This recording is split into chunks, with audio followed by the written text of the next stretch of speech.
Hey there, this is Chad Holmes. I'm the high school pastor here at North Coast Church in Fallbrook, and this is our resource to you parents to let you know what we're doing in high school.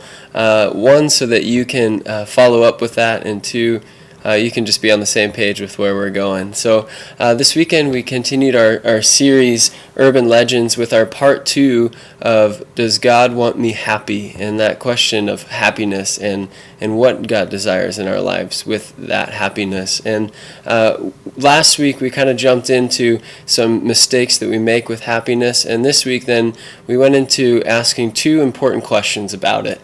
The first question was, does God really care if I'm happy? And I answered that with 3 examples of how I do believe that he does care. One, through small blessings, the little things that he commands us to enjoy in his word.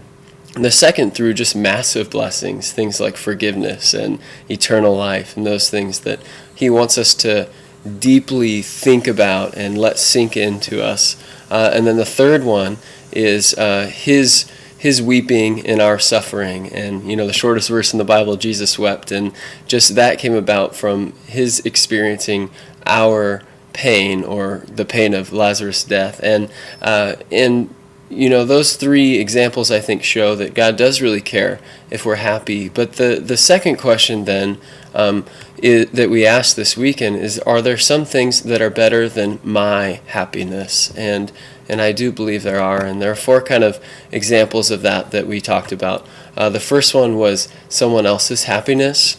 God asks us to put others before ourselves, so that would be better than my personal happiness all the time.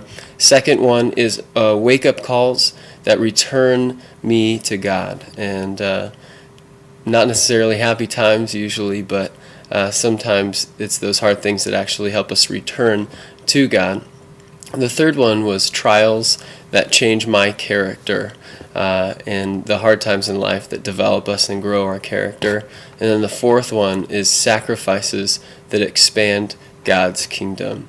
And so those are 4 instances where it's like, hey, maybe your happiness isn't number 1 in God's eyes in these circumstances. God does care if we're happy, and he wants us to be happy, but there are things more important than our personal happiness to him. So maybe a great question to ask your student this week is, of those 4 things that God says are, hey, those are better than your happiness, which one is the hardest for you, or which one seems to be the most challenging to let God just do that in spite of our own happiness? So I hope this helps out this week, and as always, we'll be back next week letting you know what we've been doing and trying to help you parents any way we possibly can. Hope you have a great week.